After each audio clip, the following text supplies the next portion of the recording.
Hello and welcome back to Patrick Replies, the show where I, Patrick, reply to comments and questions about the latest video, and today we are talking about the Bollywood video. The biggest video we've ever made.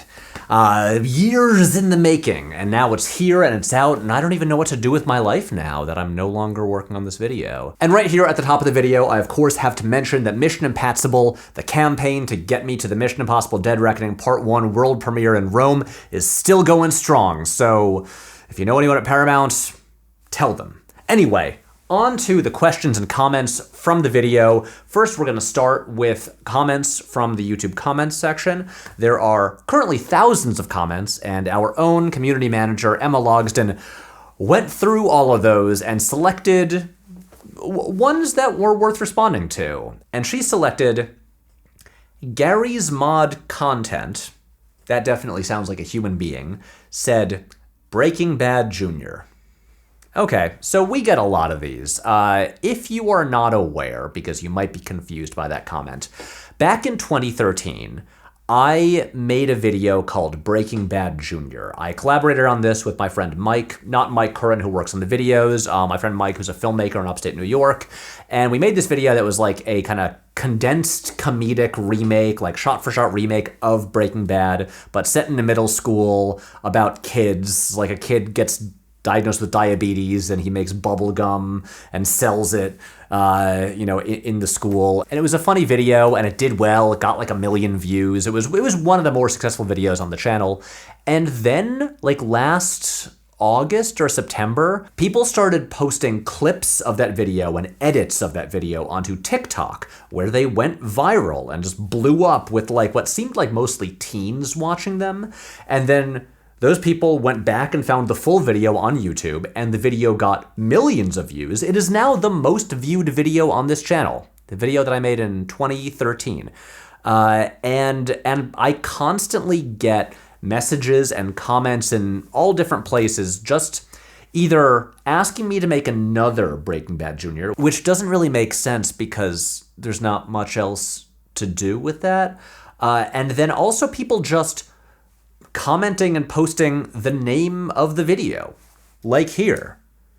Anyway, there's nothing to reply to there. Gary's Mod Content. Yes, you are correct. That's a video that I made. Moving on. Christopher Ulickney says, I loved how you talked about the use of ADR in Bollywood because of the background noise when filming, and then you had birds singing behind you when you were filming dialogue in India. It was probably just a happy accident. That is correct, it was. But it really enriched my experience and helped me understand the massive use of ADR there. By the way, I love the new opening. Both the music and animation are awesome. Shout out to Madeline Matolius, who made our new title sequence, which rules. Quick question. Is there any chance that you can release the audio of Chloe singing This Is Patrick's Show from the past season? I sometimes go back and rewatch old videos just to hear her sing that song. Well, Christopher, I have fantastic news for you because right now, on basically every music streaming service, all of the music that Brian Matolius made for the past season, as in like the whole Charles saga, including Night of the Coconut, as well as, extra unreleased music not on the Night of the Coconut soundtrack, it's all available there. If you pull up Spotify right now and you search Brian Matolius, you will see an album called Just Don't Call It Content, the Charles Saga, and everything is there. We got such bangers as Previously on Patrick H. Willems. We got It's Patrick's Show. We've got Star Meter. Oh God, turn that off. Don't want to hear me sing. Anyway, it's all there. You can stream it. You don't have to go back and watch old videos, although I do love it when people go back and watch old videos. But anyway, yeah, go look up Brian on Spotify or the music streaming service of your choice. And when are we getting the 4-hour video on Kilms Emma made while you were gone? Is it on Nebula? Thanks. So, we got a lot of people asking about the video that Emma made about Kilms. Will we ever actually get to see an Emma essay about Kilms? Okay, but for real, when do we get to see Emma's 4-hour-long essay about Kilms? Also, I would actually love to watch that 4-hour Kilm review by Emma. I know it was a bit, but honestly, I want to see that Kilms video. When is the Kilms video dropping? A 4-hour video essay about Kilms, release the Emma cut. Kilms, Kilms, Kilms. Is Emma's Kilms video an actual thing or just a joke? So what I gather from this is that people really want to see Emma talk about Kilms. Is Emma taking over the show? Is Emma stealing the show out from under my feet? Maybe. I don't mind, because like even if you're watching for Emma and not me, you're still watching. So I still get those views. Anyway, we should talk to Emma about doing a thing with Kilms. I don't know. So up next, Jose Lopez Jr. says, "Patrick, you never cease to amaze." Thank you. The style of this video really kept me drawn in, and I really hope you were able to make more large-scale videos like this. I hope so too. I'll add this to my list of possible series I look forward to the most, like the most Choose Your Decade Here movie. Keep up the hard work. I will, that's the plan. The only question I have is what are the run times of all the movies you watched, and is having a director's cut a thing? So all of the movies they're mostly around 3 hours long. Like I mentioned in the video that Piazza was the shortest one, and that was 2 hours, 26 minutes. Lagan was the longest, that was like over 3.5 hours, but usually around 3 hours.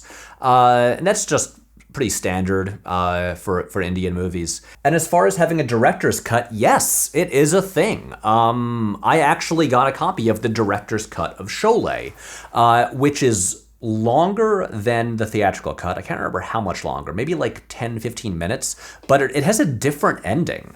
The director's cut, yeah, it was this thing where, spoilers for Sholay, but in the climactic scene, the cop with no arms who hires the main two guys to like hunt down this evil villain, Gabbar Singh, this guy with no arms is like about to kill Gabbar Singh, and then the Indian censor board was like, you can't have this guy murder that man in cold blood.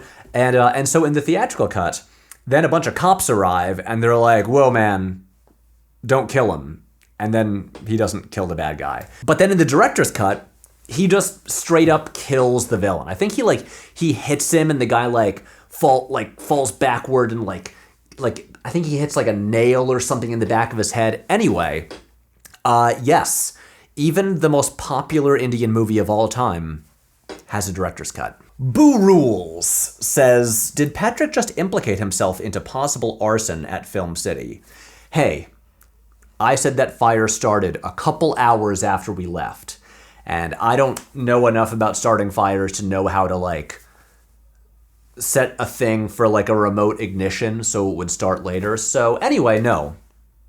I did not implicate myself into possible arson. It was not me. And also no one got hurt in the fire, which is important. Siddhanth Shakar says, what is Zach Oyama doing in a wig assisting Patrick? I don't know who Zach Oyama is. Should I? But Emma replied and says, fascinating comment. I assume this is about me, Emma. And I'd first like to say thank you because I think Zach Oyama rules. Secondly, I think it is just because we are both Wasian, as in white and Asian. Sorry to not be Zach Oyama.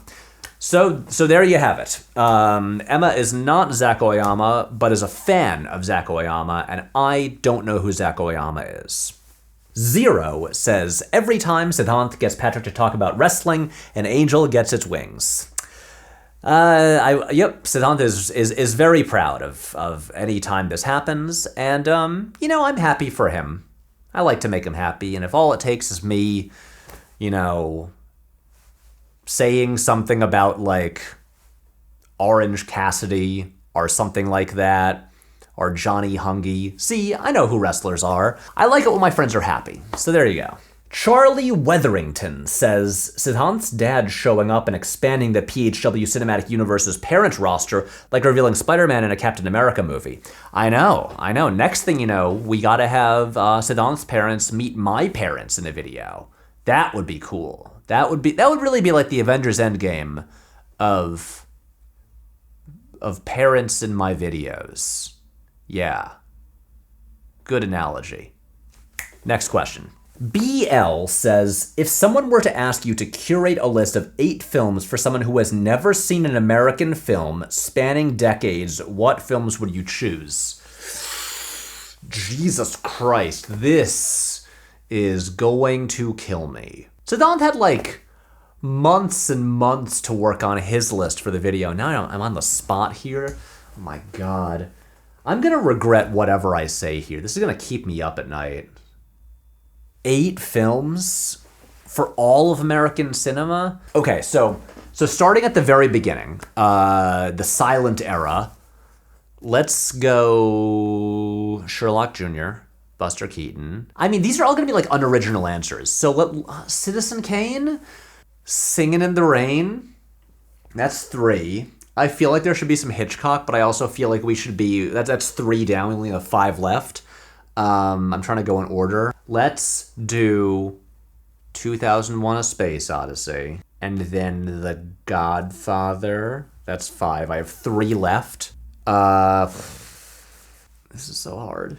E.T., Do the Right Thing, and I'm now going back and forth between 2 movies that are wildly different. Frances Ha. We skipped the 90s entirely. I feel bad about that. I almost said Titanic. Oh, God.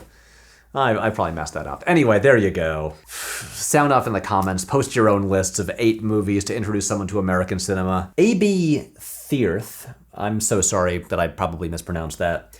Patrick, a technical clarification about kissing on screen on Bollywood movies. While your point about kissing on screen being a taboo is true in spirit for most of Indian movies, there were instances of on-screen kissing, with the first one in 1929. Hey. Dimple Kapadia had an on-screen kiss in Bobby with Rishi Kapoor, and even Aamir Khan kisses Karishma Kapoor, sister of Kareena Kapoor, who was shown in Raja Hindustani. So there you go. Thank you, A.B. Thierth, for expanding my knowledge about the history of kissing in Bollywood. Still not a lot of it, but it's happened before. There you go. KK says, what an amazing and informative video, man. Thank you. First of all, welcome to the world of Indian cinema. I'm glad you stumbled upon it, perhaps pretty much as I stumbled upon your video today. And this got me wondering, do you think when you say Western audience, you're primarily referring to the American audience? Because Europe pretty much has been aware of Indian films and filmmakers like forever. Okay, so when I said Western audiences, I did not mean just US. I did mean, most of like Western culture and Western viewers. Because looking at box office results and just, film writing and film discussion, generally in terms of Western film culture, Indian cinema does not come up that often. And I did text Siddhant about this and ask him for a little more info about, Indian film viewing in the rest of the world. And here's what he said. Europe as a whole isn't one of the bigger foreign markets for Indian films. Those are mostly China, the Middle East, and North America. But it does have a fairly strong foothold in the UK, owing to South Asian diasporas having been there several generations longer than, say, the US. You're bound to find pockets of fandom anywhere in the world, whether because of diaspora viewers or general cinephiles with an interest in global film, but with a few exceptions like China, the Middle East, and former Soviet states, it usually depends on where South Asian viewers already are. Watching Indian movies isn't generally embedded in most Western cultures outside of that. So there you go. Siddhant would know better than me, and that is his take on the matter. Last part of the comment. By the way, I was pleasantly surprised to see that your pronunciation of Indian names is truly on point. Thank you for making the effort. Thank you. I mean, you're welcome, but I don't feel like I need to say you're welcome. Look, my take on pronouncing the names and stuff like that is it is common courtesy to call people what they would like to be called, whether that's the name they choose or whether that is just pronouncing their name correctly. And it doesn't take a whole lot of effort to just look up and learn how to pronounce someone's name correctly, even if it's from a culture and language that you're unfamiliar with. So like for this video, I either had Siddhant there on set, like coaching me and instructing me how to pronounce the names, or he would send me like an audio guide for how to pronounce different movie titles, different people's names, stuff like that. And didn't take a lot of extra effort, and I did think it was important. So thank you for pointing it out, because it was a priority for me to do my best to get the names and titles as correct as I could. And PVRHYE says, a cricket movie that lasts 4 hours? I'm sure cricket fans wondered why it was so short. See, the joke is that cricket matches last a really long time. So, I mean, look, the cricket match that I showed up for, each half was 4 hours long. So, you could have watched Lagan twice. Okay, and that is it for the YouTube comments section. We now go over to questions from the Ask Patrick channel on our Discord server. If you're not aware, the Discord is available exclusively to members of the Patreon. So if you want to join the Discord, you join the Patreon. It's fun. It's a nice, chill place where we talk about movies, and you can ask me, I don't know, whatever you want. So first, Jack Slack says, having now immersed yourself, by your own reckoning a little, in Indian cinema, are there any other geographic locations you're keen to explore, like South American or African film? Yes.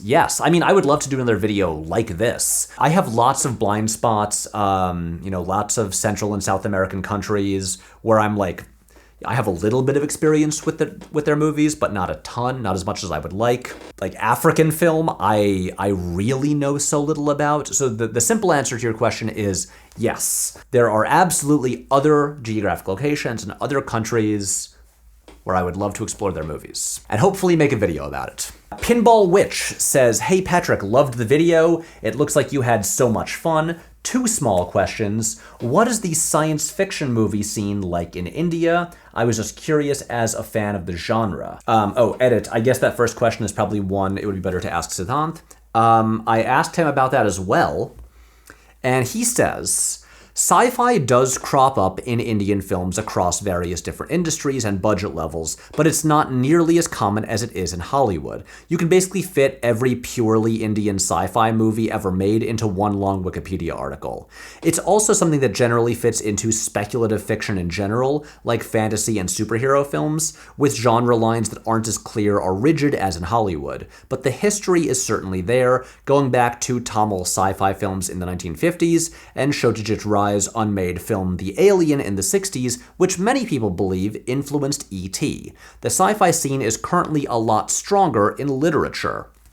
So there you go. Okay, and the rest of Pinball Witch's question, second, what are some of the little joys from your trip that you can look back and smile about? I love hearing about the little things like that. I mean, a lot of them are food related. Like, I really think back to like the chicken tikka masala at Cafe Leopold in Mumbai, where we went 3 times because it's so good. The pork vindaloo at the restaurant in Goa that I was at, oh my god, was delicious. This didn't happen that often in Mumbai, but I was really delighted the couple times that I saw a cow in the street.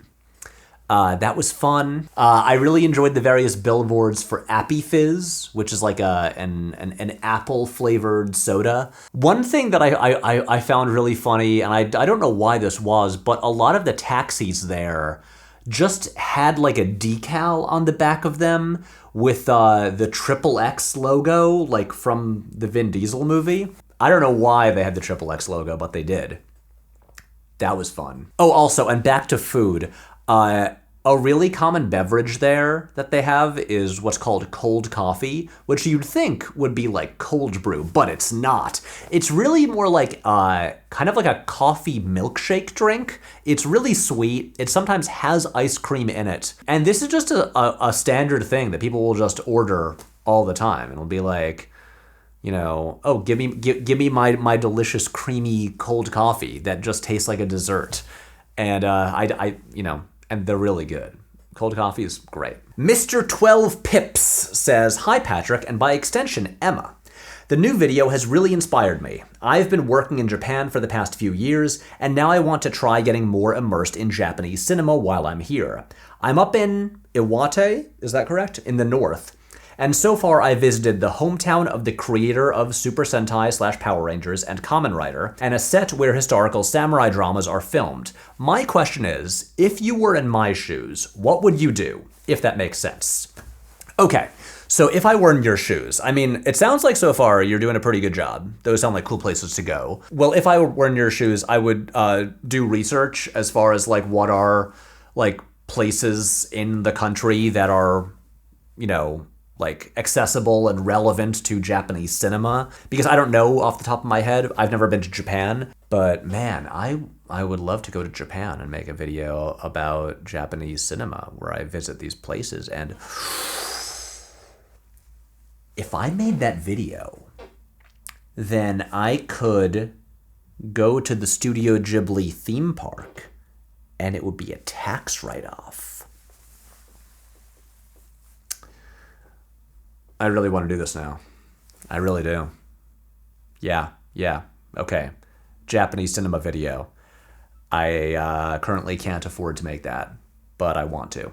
Armando Marchetti says, "Just switched to the new Patreon tier, and I gotta say, if even my small monthly support for the channel can help give birth to a video like the Bollywood one, holy shit, keep them coming. That really was the best video of 2023. Every other copy-paste essayist on YouTube should seriously consider upping their game." Thank you so much. I appreciate, switching tiers to help support things more, because yeah, it's, if our budgets increase, it'll make it a lot easier to do a video like this again at some point, because I feel like we'd all like that. I think it was a fun video. And thank you so much for the kind words. By the way, I laughed way too hard for the Savage Garden reference. Their debut album is the first record I ever bought back in like 97, and I started properly learning English by translating their lyrics in middle school. So now I gotta ask, favorite Savage Garden song, if you have any. Mine is probably Crash and Burn, but other singles like To the Moon and Back, I Want You, or Tears of Pearls are certified bangers too. Okay, Savage Garden.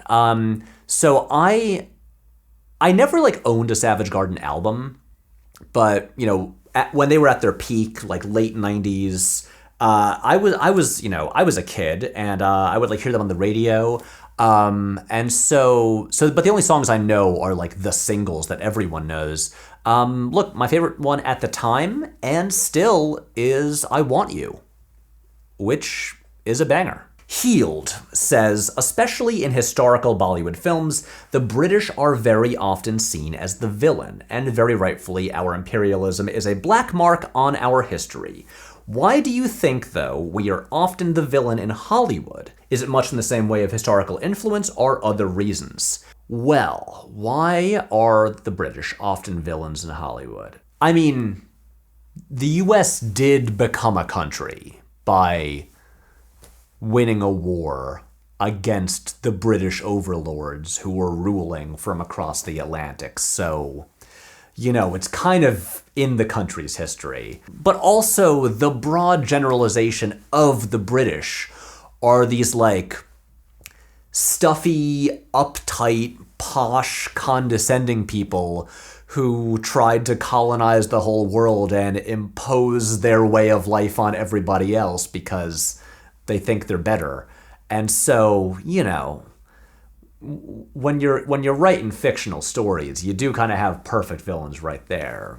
British people just like begging to be dunked on and like brought down a peg. So sorry. Also, your slanders against the gentleman's game of cricket will not be forgotten.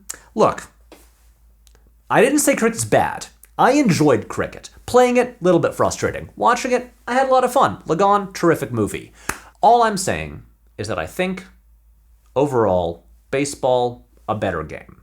It's like they looked at cricket, took the best parts, and then made a more fun, more exciting sport that does not take a million years to play. Daydrawful? Hello, Patrick. I think someone already asked something similar to this, but I was wondering, if you ever decide to do another video based on the history of cinema of another country, would you consider my home country of Mexico? We have a long and diverse history of film. Even though I sadly can't call myself an expert on the subject, I do know some of the classics, like Macario, several movies listed here that I will probably butcher the pronunciations of.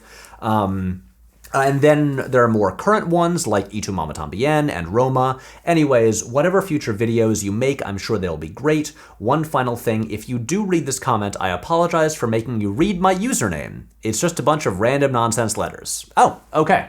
So I no longer feel bad about mispronouncing that. But as far as a video on Mexican cinema goes, yeah, that sounds great. I would love to do that. It's like, outside of, Cuarón and Del Toro and Iñárritu, I'm not, I haven't seen much more Mexican cinema like outside of them. And obviously the country has a rich cinematic history. That would be great to do. So yeah, Mexico up there with Japan and other countries as like in like the upper tier of countries I would love to do like travel cinema videos about. Jack Slack, back again, says, any other travel photos you want to share, Patrick? Yeah, I can share some travel photos. Okay, here's me just, posing. It was just like the light was nice in India. There's me with the building that they bungee jump up in Tenet. Oh, this picture, I think you can even see me taking it, this selfie, like in the video at one point. There's me at the holy party. What didn't make it into the video is Siddhant got some guys at the holy party to pick me up and throw me into this kiddie pool full of water, which was really fun. And that's why I look like extra filthy. Those clothes were white. Oh, here's me. This is me at Cafe Leopold with a can of Thumbs Up, which is a soda. It's like a cola they have, and it's the SRK Special Edition can, which I thought was great. Oh, that's a fun one. Oh, here's me eating more. God, the food was so good. Oh, there's an Appy Fizz billboard with Junior NTR from RRR. Here's me in the auto rickshaw that that you can see on the screen right there. There's Siddhant and I right after we shot the cricket scene. Here's my little cottage at the hotel in Goa. Here's views from and of the hotel in Goa. God, that place was so nice. Ooh, here's cows in the street. And here's me in the changing room at Fab India, where we bought our outfits for the dance sequence. I'm surprised no one has asked about the dance sequence. Seems like, one of the more notable parts of the video that people might have questions about. Okay, Rob Secundus says, even in a future where Americans don't have racist or stereotypical reactions to foreign film, even if they got used to watching subtitled features, even if they opened up to the musical dimension of Indian cinema, would it ever be able to take off here given the run times? For a brief moment, it seemed like the American media attention span was getting longer thanks to the binge model, but that seems to be going away, and everyone seems deeply unwilling to allow theatrical releases, the intermissions that would be necessary for a lot of films like these, neither on streaming nor in the theater. Are we getting used to the idea of 3+ hour movies, with the few exceptions of occasional action, science fiction, fantasy epics every few years? Am I wrong here? Is there a path forward? Or is the demand to capture our attention in a million different directions, / the desire to fill theaters with as many showings of a movie as possible just too strong? Will we as a culture ever be able to embrace long movies? I mean, I don't think the long running times are that big an issue. Like this year alone, we had John Wick 4, an action movie where the previous installments were all like 2 hours long, and this one is like almost 3 hours. Beau is Afraid, 3 hours long.